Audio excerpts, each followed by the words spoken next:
নবী ঘুমানো, ঘরের ছাদ ফাঁকা করে জিব্রাইল ভিতরে ঢুকলেন, আল্লাহর নবীকে ঘুম থেকে জাগাইলেন। ঘুম থেকে জাগাইয়া রসুলকে উম্মে হানির ঘর থেকে বের করে নিয়ে পার্শ্ববর্তী জায়গা নিয়ে আল্লাহর নবীর সিনা ছাদ করা হলো, যেটাকে ইংরেজিতে বলে ওপেন হার্ট সার্জারি। বক্ষ মোবারকের এই নরম জায়গা থেকে ফেরে নাভি পর্যন্ত কেটে আল্লাহর নবীর পবিত্র কাল মোবারক বের করে এনে ওই কাল মোবারক ধৌত করা হলো। একবার জোরে বলা যাবে কি আল্লাহু আকবার। ওই কাল মোবারককে ধৌত করার পরে ইমাম সুয়ুতি রাহিমাহুল্লাহ আল কিসাতুল বেসরাই কিতাবের মধ্যে 550 বছর আগে লেখেন, আল্লাহ বেহেশত থেকে খাজিনা ভরে আমার রসুলের জন্য আল্লাহ এলেম নিলেন এবং হেকমত নিলেন, এলেম নিলেন এবং হেকমত নিলেন, এলেম নিলেন এবং হেকমত নিলেন। আল্লাহর জান্নাত থেকে খাজিনা ভরে ভরে ইলম এবং হেকমত নিয়ে জিব্রাইল আমিন আমার রসুলের কালবের মধ্যে সমস্ত ইলম এবং হেকমতগুলি আল্লাহ জিব্রাইল ঢুকাই দিলেন। একসাথে বলেন আল্লাহু আকবার। এই জন্য আল্লাহ ওয়াজ করলেন, কামা আরসালনা ফীকুম রাসূলাম মিনকুম ইয়াতলু আলাইকুম আয়াতিনা।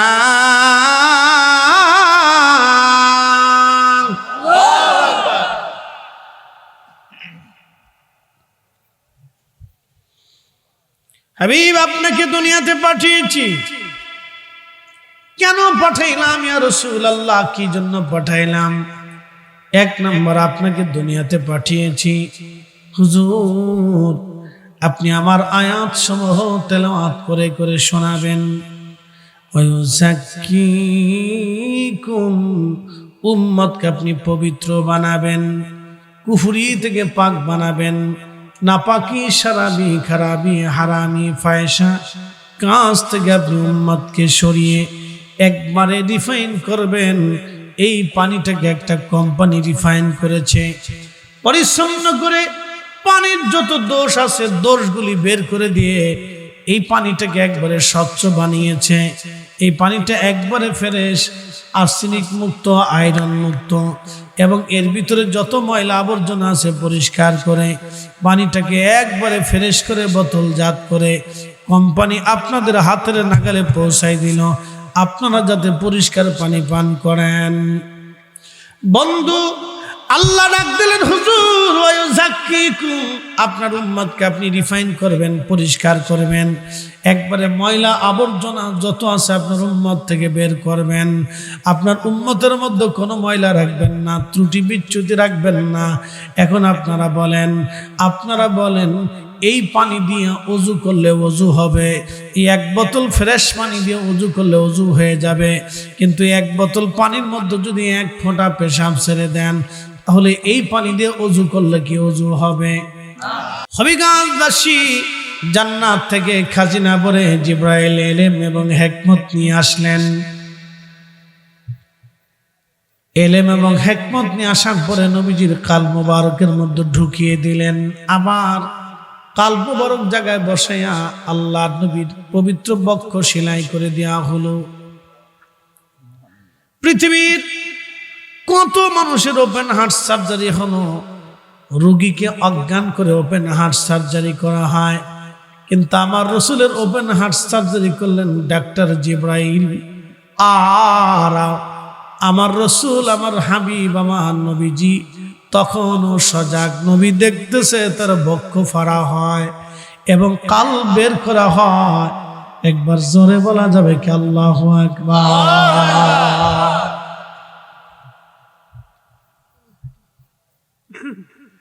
এ হবিগঞ্জবাসী, নবীজি বললেন, জিব্রাইল আমিন এবার আমার জন্য একটা বাহন আনলো। বাহনের নাম বরাক।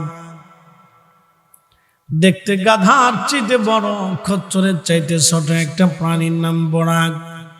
এই বরাক আনা হলো। বোরাক বেঁধে রাখা হয়েছে, বোরাকটা লড়াচড়া করে। জিবরাইল ধমক দিয়ে বলে, বোরাক তুমি কি জানো তোমার পিঠে আজকে চড়বে? কেন লাফাস? বোরাক রে লাফাস না, লড়াচড়া করিস না। বোরাক তুই জানিস না তোর পিঠের উপরে আজ কাকে বসানো হবে? যাকে আল্লাহ নিজের দাওয়াত করে আমাকে নেওয়ার জন্য পাঠিয়েছে, তিনি আল্লাহর হাবিব। তোমার আগে, এনার আগে তোমার মতো দামি কেউ বসে নাই, আর ওনার পরে ওনার মতো দামি তোমার পিঠে আর কেউ বসবে না রে বোরাক। নবীজি বললেন, বোরাকের ভয় পেয়ে গেল। জটিল ভয়ে বোরাকের শরীর থেকে ঘাম বের হয়ে প্রত্যেকটা পশম ভিজে ভিজে গেল। চিন্তা করেন বোরাক কি পরিমাণে ভয় পাইছে। রাসূল আল্লাহর নবীর কথা শোনার পরে বোরাকের ভয় লেগে গেল। হায় হায়, আমি কি নবীর দরবারে বেয়াদবি করে ফেললাম কিনা? আমি রাসূলের দরবারে ভুল করলাম কিনা? যদি ভুল হয়ে যায় আমি বোরাকের কপাল মন্দ হয়ে যাবে, ধ্বংস হয়ে যাব। হলো কি আমার বোরাক ভয় পেয়ে গেল। হবিগঞ্জবাসী,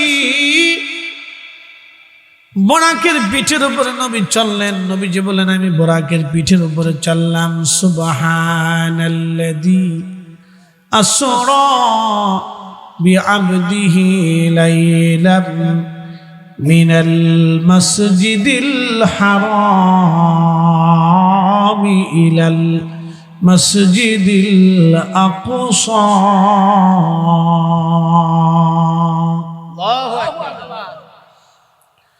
বর্তমানে যে বাইতুল আকসা নিয়ে লড়াই হয়, বন্ধুরে আমাদের দেশের ঠান্ডা তো সামান্য নরমাল ঠান্ডা, ওইখানে যখন ঠান্ডা পড়ে, ভয়াবহ ঠান্ডা পড়ে, বাবাজি ৭৫ বছর ধরে একটা জাতি বাইতুল আকসার জন্য লড়াই করে যাচ্ছে। তাদেরকে মেরে মেরে নিষ্পেষিত করে, নিঃশেষ করে দেওয়ার জন্য চক্রান্ত চলতেছে। পৃথিবীতে এর চেয়ে বড় ডাকাতি, ভূমিদস্যু আর পৃথিবীর কোথাও আছে বলে আমাদের জানা নাই। কথা বলেন ঠিক কিনা? পৃথিবীর অনেক বড় ভূমিদস্যু। পৃথিবীর বিবেক আজকে নীরব। যারা মানবতার গান শোনায় পশ্চিমা আমেরিকানরা, যারা আমাদেরকে মানবতার গান শোনায়, মনে রাখবেন তাদের মধ্যেই কোনো মানবতা নাই। দেশের স্বার্থে, রাষ্ট্রের স্বার্থে তারা তাদের নিজেদের স্বার্থে কোনো মানবতা চিনে না। যখন তাদের স্বার্থ নষ্ট হয় তখন শুধু বলে মানবতা মানবতা, আর যখন তাদের স্বার্থে টান পড়ে তখন আর মানবতা থাকে না।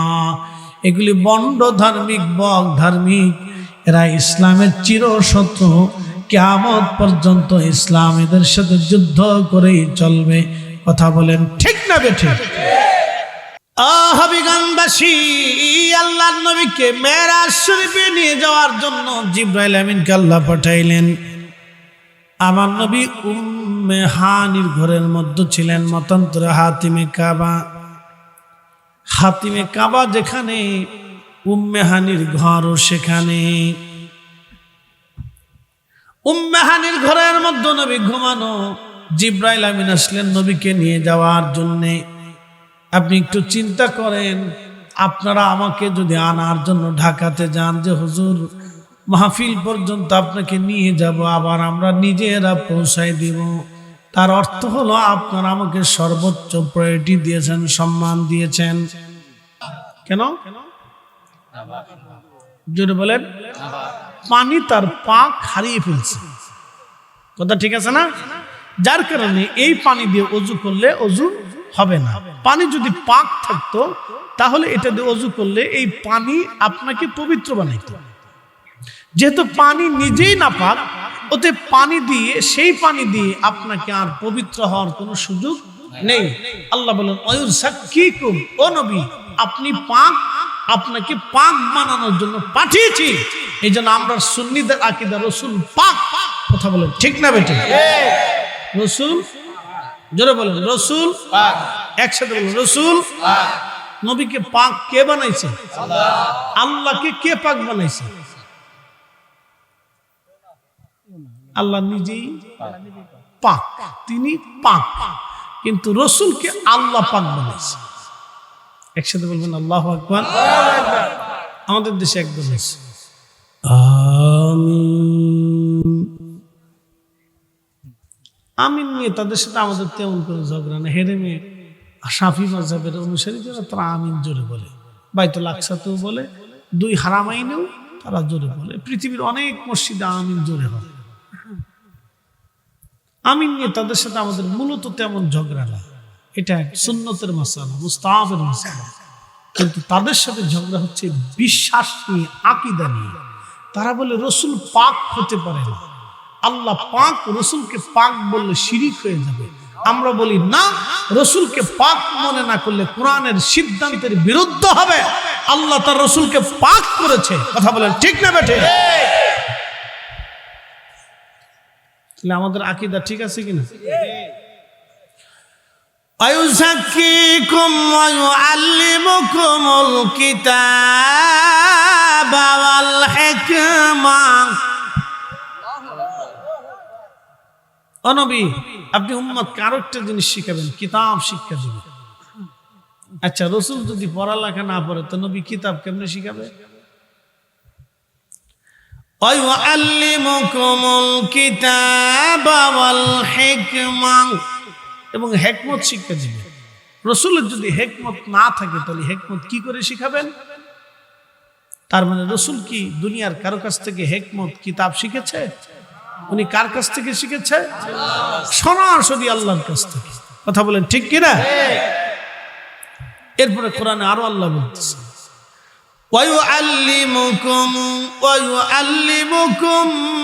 মা লাম তাকুনু তা'লামুন।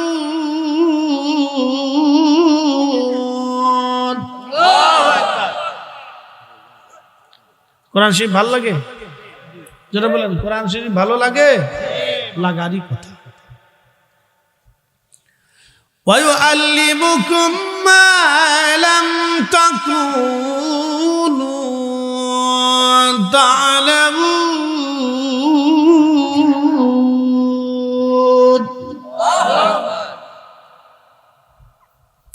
ও নবী, আপনি উম্মতকে তাহা শিক্ষা দিবেন যাহা উম্মত জানতো না। উম্মত অনেক কিছু জানতো না, যেটা রসুল শিখিয়ে দিয়ে গেছে। কি কি জানতো না, এটার পরে ব্যাখ্যা আসতেছে। প্রিয় উপস্থিতি, আমাদের দেশে আরব বিশ্বের আমিররা খালি 36টা 35টা খালি বিয়ে করে, আর কোনো কাজ নেই। এত বৌদি কি করে বেটা, গরু না খাসি বুঝিনি। এক একটা বেড়া এত বৌদি কি করে, 35টা বউ, গরু না পাড়া? বোর খামার দিছি। আমাদের দেশে হচ্ছে ছাগলের খামার দেয়, মুরগির খামার দেয়, গরুর খামার দেয়। তো বেড়া বোর খামার দিচ্ছে। যার যত টাকা তার তত বউ, যার টাকা নেই তার কপালে বউ নাই। কি আশ্চর্য একটা দেশ! এটাকে আমরা কোরআনের আইন প্রতিষ্ঠিত করছি। কোরআনের আইনে কি এটা আছে? মাসনা সুলাসা রুবা 60 পর্যন্ত বিয়ে করা যায়, যদি ইনসাম প্রতিষ্ঠিত করা যায়। তারপর তো বেটা 35টা কোন আইনে বিয়ে করলি? সব নফসের আইন, কথা কন না কেন, ঠিক কিনা? শয়তানের আইন। যদি বলেন কিসের আইন? নফসের আইন, শয়তানের আইন। আর দেশের মৌলবীরা আমাদের দেশে এসে 8 টাকার তারাবি বানাবার চায়। কি কথা কন না কেন? এরা আপনারা মানেছে বেদাতি মাজার পূজারি, আর হেরা হয়েছে হলো পেট পূজারি, আর মন পূজারি, নফস পূজারি। শয়তান কোথাকার!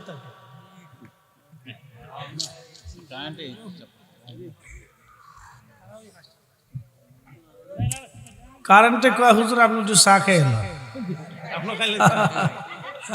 একটু চা খেয়ে এলেন, একটু জবান খুলে দূর সে বলেন আল্লাহুম্মা সাল্লি সাইয়্যিদিনা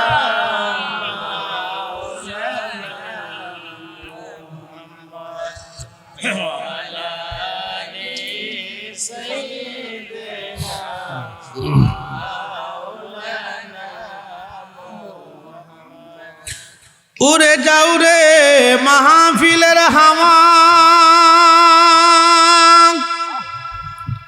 যাও রে উড়ে মদিনায়, আমাদের দুরুদ পৌঁছে দিও নূর নবীজির পাক রওজায়। আল্লাহুম্মা সাল্লি আলা মাশাআল্লাহ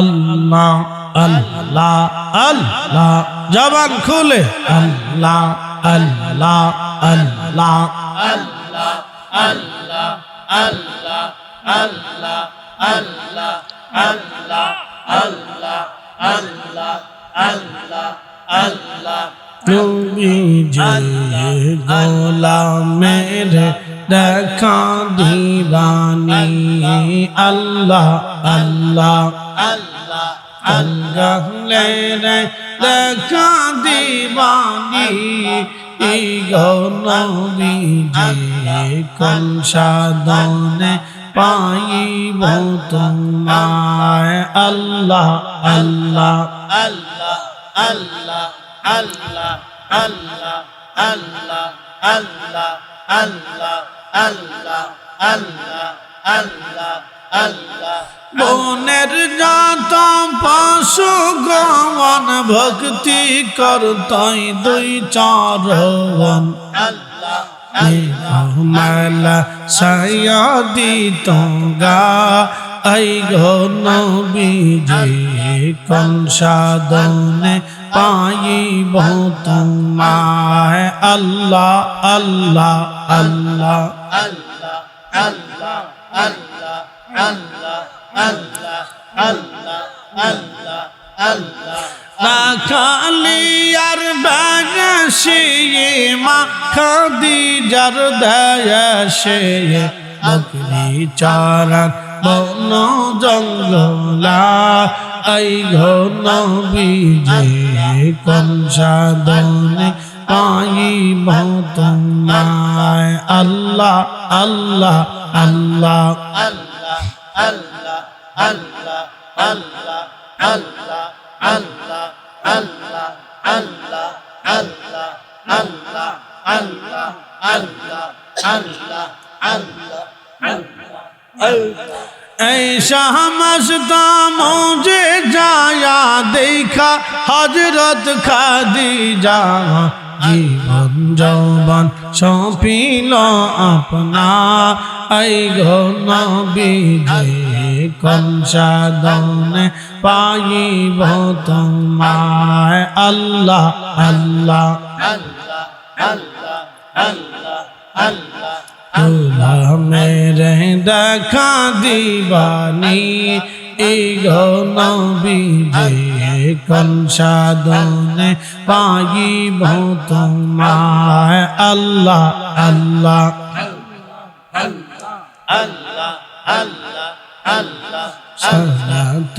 সালাম গো আমার দুরুদ সালাম গো আমার কইও নবী মুস্তাফায় তোমরা যদি যাও গো মদিনা আল্লাহ আল্লাহ আল্লাহ আল্লাহ আল্লাহ আল্লাহ, আয় মদিনা শরীফের মাঝে নূরের একটি খাম্বা আসে গো, ওই মদিনা শরীফের মাঝে নূরের একটি খাম্বা আসে গো, সেই খাম্বাতে এলান দিয়া সেই খাম্বাতে এলান দিয়া খুতবা দিতেন মুস্তাফায় তোমরা যদি যাও গো মদিনা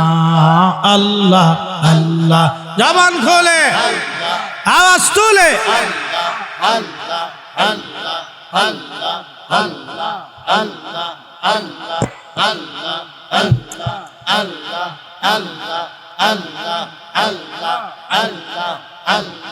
ওই মদিনা শরীফের মাঝে নূরের একটি রওজা আছে গো, সেই রওজাতে হেলাত দিয়া সেই রওজাতে ঘুমিয়ে আসেন দিনের নবী মুস্তাফা।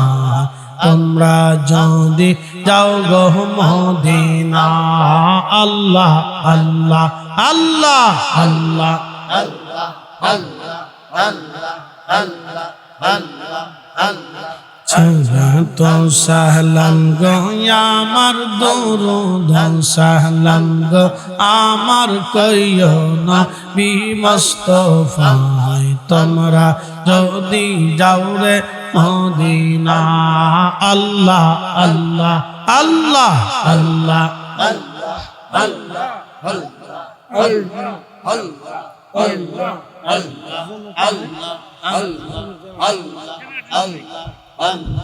আল্লাহ আল্লাহ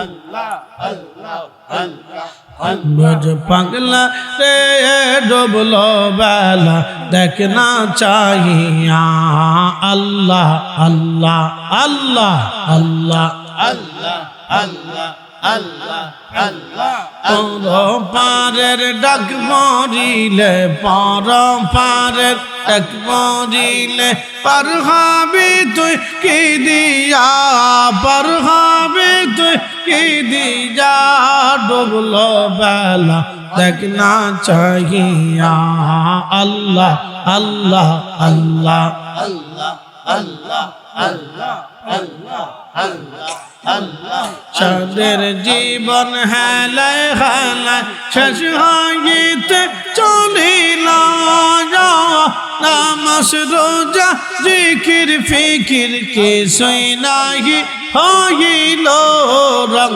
তামা সেই দিন কাটাইলা, রং তামা সেই দিন কাটাইলা।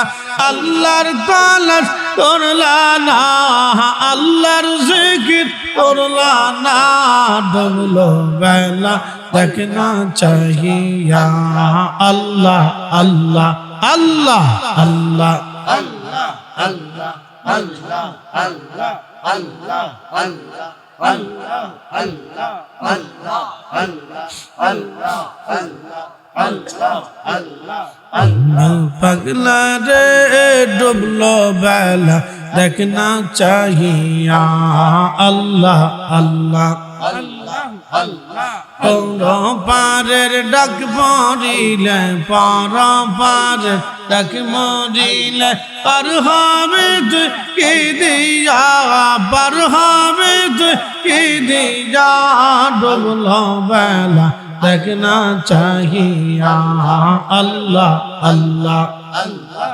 আল্লাহ আল্লাহ আল্লাহ আল্লাহ আল্লাহ নবীর কালেমা নামাজ রোজা পথের সম্বল করিয়া সামনে চলে না আপন মনে রে, আল্লাহ আল্লাহ বলিয়া নবীর কালেমা নামাজ রোজা।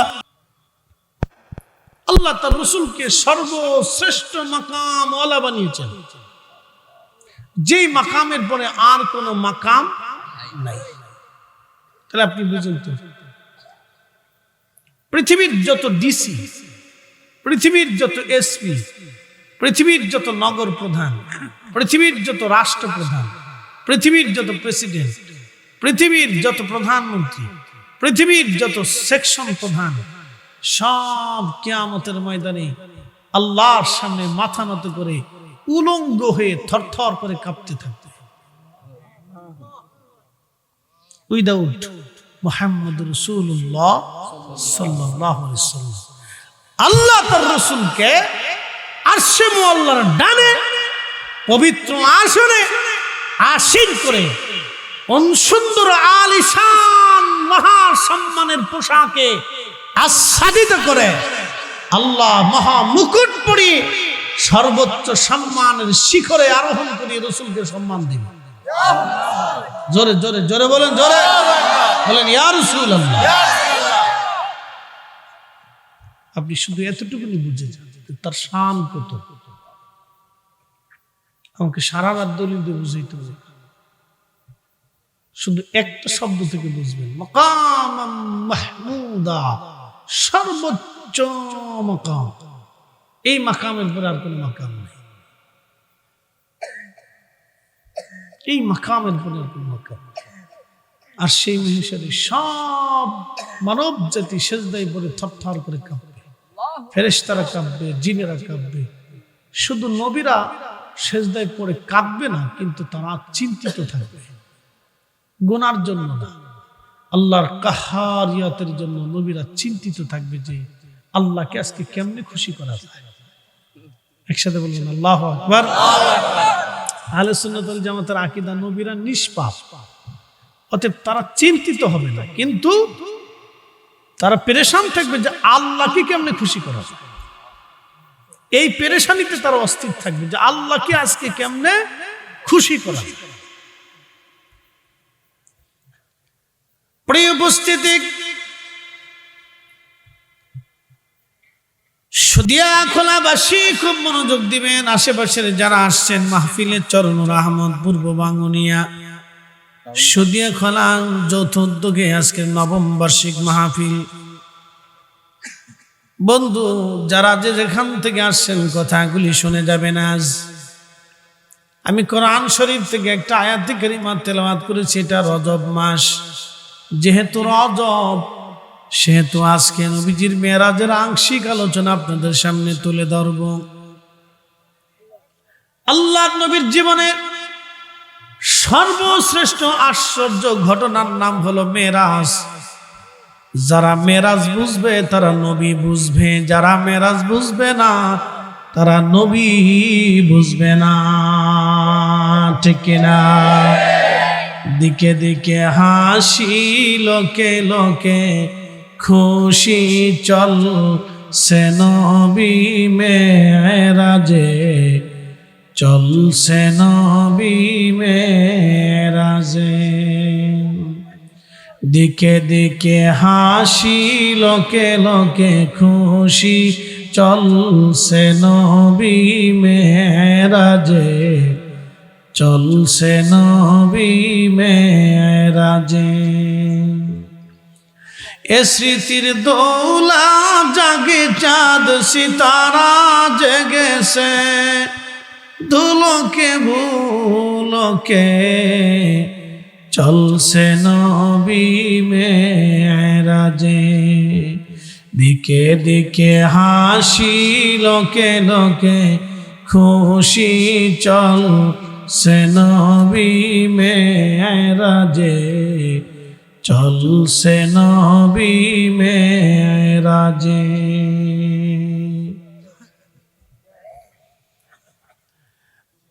কথা ঠিক আছে না? আমি নিশ্চিন্ত যে আপনারা নিতে আসবেন, আপনারা দিয়ে দেবেন, আমি টেনশন ফ্রি। আর আমি যখন আসবো এবং আমি যখন ফিরে যাব তখন আমাদের আলাদা টেনশন কাজ করে। কেমনে যাব, কখন যাব, কোন অবস্থায় যাব, কখন পৌঁছাইতে হবে, টাইম মতো উপস্থিত হতেই হবে। এশার নামাজের পর থেকে রাত 12টা পর্যন্ত আমাদের জীবনের এক খুব গুরুত্বপূর্ণ সময়। আমরা যারা বক্তা, এশার পর থেকে 12টা পর্যন্ত আমাদের জীবনের একবারে বিরাট গুরুত্বপূর্ণ টাইম।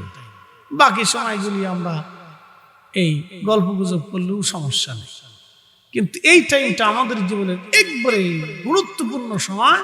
অক্টোবর, নভেম্বর, ডিসেম্বর, জানুয়ারি, ফেব্রুয়ারি, মার্চ, এই 6 মাস। তো মনোযোগ দিয়ে আল্লাহর নবীকে নিয়ে যাওয়ার জন্য আল্লাহ জিব্রাইল পাঠাইলেন।